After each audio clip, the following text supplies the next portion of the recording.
Hello everyone, उत्कर्ष nursing classes के YouTube के platform पे आप सभी का स्वागत है। आज मैं बहुत इंपॉर्टेंट इंफॉर्मेशन लेकर आपके सामने हाजिर हुआ हूं। जैसा कि आपने अभी देखा, नोट से 10 मेन एग्जाम्स का पेपर हमने जब सभी स्टूडेंट से मालूम किया और उसके आधार पे जो हमने क्वेश्चंस निकाले, तो ये मान के चलिए 30+ क्वेश्चंस जो है एज इट इज एमएसएन से देखने को मिले हैं। मेडिकल सर्जिकल नर्सिंग से 30+ क्वेश्चंस देखने को मिले हैं जो मैं आपके सामने लेकर हाजिर हुआ हूं। और ये तक उसमें बताया गया कि मैंने किस दिन कब क्लास में पढ़ाया, वो सब आप चीज इसमें देख सकते हैं। और ये सब देखने के बाद उत्कर्ष नर्सिंग क्लासेज ने ये साबित कर दिया है, इस बार वापस परचम लहरा दिया है कि क्वेश्चंस का जो वेटेज रहता है वो बिल्कुल यहीं से आता है। तो मैं इसको आगे बढ़ाते हुए बताता हूं आपको। देखिए, यह है पहला क्वेश्चंस जो मैंने आपको सीलियक डिजीज जो पढ़ाया था, और सीलियक डिजीज में डाइट वगैरह सब बताया था। और सीलियक डिजीज से क्वेश्चंस पूछा गया कि जो ब्रो डाइट है वो हम अवॉइड करते हैं। इसके अलावा कोलेसिस्टेक्टोमी से क्वेश्चन आया हुआ था। ये क्वेश्चन भी नोट से 10 में एज इट इज देखने को मिला है। मैंने बाकायदा इसमें बिल्कुल पूरा स्क्रीनशॉट लगाया है, आप देख सकते हैं ये क्लास कब हुई थी और जाके सर्च भी कर सकते हैं। इसके अलावा अगर हम बात करें तो काफ पेन डीवीटी का क्वेश्चन, ये क्वेश्चंस भी एज इट इज मिला है। और इसके बाद में ये जो एब्डोमिनल असेसमेंट जो करते हैं, जिनमें की सीक्वेंस रखी जाती है और वो क्यों रखी जाती है, ये पूछा गया था। तो इस क्वेश्चंस के माध्यम से मैंने सभी बच्चों को क्लास में बताया था कि ऐसा हम क्यों करते हैं कि जो इंस्पेक्शन, ऑस्कल्टेशन, प्रकजन, पाल्पेशन ये सीक्वेंस रखते हैं ताकि जो एब्डोमिनल साउंड है उसमें अल्टरेशन ना हो। तो ये क्वेश्चंस भी आप देख सकते हैं, एज इट इज एग्जाम में देखने को मिला है। उसके अलावा हम बात करें, न्यूमोनिया की पोजीशंस पूछी गई थी, वो क्वेश्चंस भी मैंने आपको नोट सेट की जो सीरीज थी उसके हिसाब से मैंने आपको तैयार करवा दिया था। आगे अगर मैं बात करूं तो मेनिंजाइटिस का क्वेश्चन पूछा गया था कि हम जो मेनिंजाइटिस है बच्चे में, बैक्टीरियल मेनिंजाइटिस है, तो हम क्या करेंगे। तो बिल्कुल हम उसको आइसोलेट रखेंगे। तो इस क्वेश्चंस के माध्यम से मैंने वो भी आपको क्लियर करवा दिया था। आगे अगर हम चलते हैं तो थायराइडेक्टोमी जो कि एक पॉपुलर क्वेश्चन है, कई बार जो है एग्जाम में देखने को मिलता है, वो भी मैंने जो नोट से 10 मैराथन की जो क्लास थी उसमें ये क्लियर करवा दिया था। अगर आगे बात करूं तो प्लेटलेट डाउन हो जाएगी तो हम क्या प्रिकॉशंस लेंगे, ये क्वेश्चंस भी जो मैंने करवा दिया था और ये भी एग्जाम में एज इट इज देखने को मिला है। आगे अगर हम बात करते हैं तो टेंशन न्यूमोथोरेक्स का क्वेश्चन आया था। टेंशन न्यूमोथोरेक्स में आप इमीडिएटली क्या मैनेजमेंट करेंगे, ये क्वेश्चंस भी आपको एग्जाम में देखने को मिला है और ये भी मैंने आपको क्लियर करवा दिया था, आप जाके देख सकते हैं। कसिंग सिंड्रोम का मोस्ट कॉमन कॉज पूछा गया था, तो ये देखिए पीछे लिखा हुआ है, ये भी मैंने आपको क्लियर करवा दिया था। आगे अगर हम चलते हैं तो एस्टेरिक्सिस हेपेटिक एनसिफेलोपैथी के लिए पूछा गया था कि जो लैक्टोलोज देते हैं, ये सारा क्वेश्चंस जो है मैंने आपको क्लियर करवा दिया था और ये भी एग्जाम में एज इट इज आपको देखने को मिला है। इसके अलावा अगर मैं बात करूं तो कार्डियक टेम्पोनेंट का क्वेश्चन मिला था, इसमें सिम्टम्स दिए गए थे, तो मैंने इसको दोनों तरह से करवाया है, एक तो यहां पे बता रहा हूं और एक आगे बताऊंगा। इसके अलावा हम बात करें एट्रियल फिब्रिलेशन से रिलेटेड क्वेश्चन था कि एट्रियल फिब्रिलेशन होगा तो इसमें क्या क्या चीजें हम ध्यान में रखेंगे, वो क्वेश्चंस भी मैंने आपको करा दिया है। कार्डियक टेम्पोनेंट का जो मैं बता रहा था, बैक स्ट्राइड के 3 सिम्टम्स दिए गए थे, उस हिसाब से मैंने ये क्वेश्चंस भी करवा दिया है। दोनों तरह से मैंने ये क्वेश्चन करवाया था, जिसमें सिम्टम्स के आधार पे और इंटरवेंशन के आधार पे करवाया हुआ है। आगे अगर हम बात करते हैं तो जीआई ब्लीडिंग वगैरह पूछा गया था कि इसमें आप फर्स्ट मैनेजमेंट क्या करेंगे, तो इसमें जो हम RLNS स्टार्ट करते हैं और ये मैंने बता रखा है कि लार्ज बोर आईवी लाइंस के माध्यम से इसको शुरू करते हैं।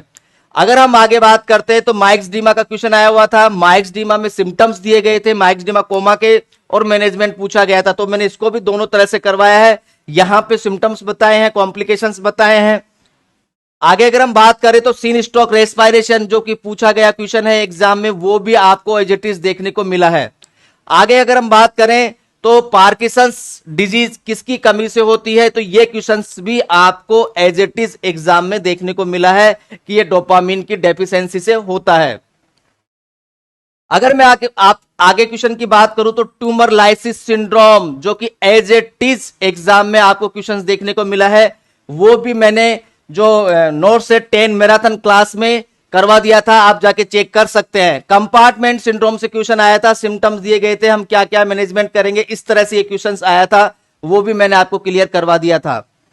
आगे अगर बात करें तो एक्यूट अपेंडिक्साइटिस से रिलेटेड पूछा गया था, इसमें मैंने इस क्वेश्चन में सारा आपको क्लियर करवाया था कि इसमें वाइटल साइन मॉनिटर करेंगे, एनीमा अवॉइड करेंगे, एनाल्जेसिक अवॉइड करेंगे।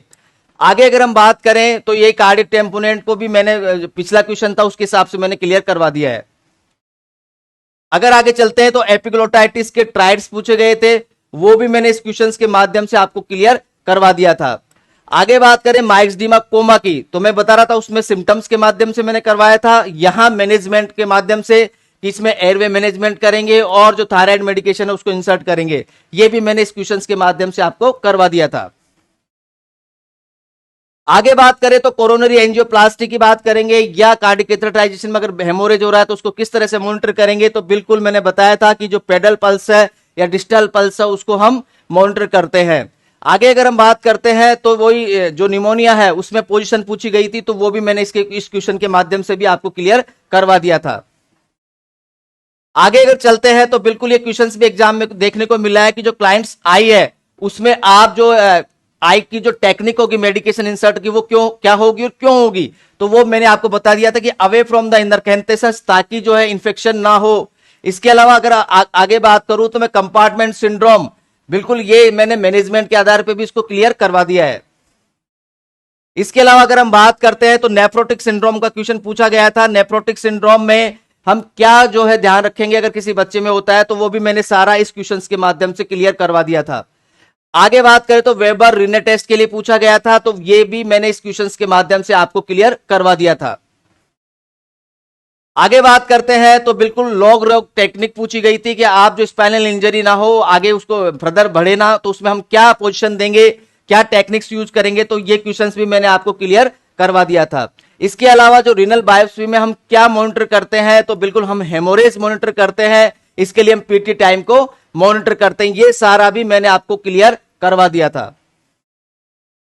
आगे अगर बात करूं तो लेफ्ट हेमिस्फेरिक इस्केमिक स्ट्रोक, ये वाला क्वेश्चन भी पूछा गया है, एज इट इज मैंने आपको क्लियर करवा दिया था। इसकी नोट सेट 10 के वन शॉट क्लास के माध्यम से ये क्वेश्चन भी मैंने क्लियर करा दिया था। इसके अलावा एपिस्टैक्सिस का बहुत पॉपुलर क्वेश्चन है, टोटर मेथड के बारे में पूरा बताया हुआ है कि किस तरह से कहां कैसे प्रेशर करेंगे, क्या पोजीशन देंगे, ये सारा मैंने एपिस्टैक्सिस क्वेश्चन के माध्यम से आपको क्लियर करवा दिया था। अगर मैं और आगे बात करूं तो इसके अलावा जो फास्टिंग ब्लड शुगर पूछा गया था, डायबिटीज कब इंडिकेट करेंगे, तो सारा मैंने सारी चीजें, चाहे से HbA1c हो, चाहे से FBS हो, OGTT हो, ये सारी जो चीजें हैं वो मैंने आपको क्लियर कर दी थी कि किस किस रेंज में क्या क्या देखने को मिलेगा, आप जाके देख सकते हैं। इस तरह से जो हमारे क्वेश्चंस जो मिले हैं वो लगभग आप ये मान के चलिए 30 प्लस क्वेश्चंस हमारे देखने को मिले हैं, और ये बहुत बड़ी बात है। उत्कर्ष नर्सिंग क्लासेज पर जो मेडिकल सर्जिकल नर्सिंग जो मैंने आपको सेशन कंप्लीट करवाया था उसमें 30 प्लस क्वेश्चन मिले हैं, और ये बहुत बड़ी बात है, और सभी स्टूडेंट्स का इस पे विश्वास बहुत ज्यादा बढ़ा है।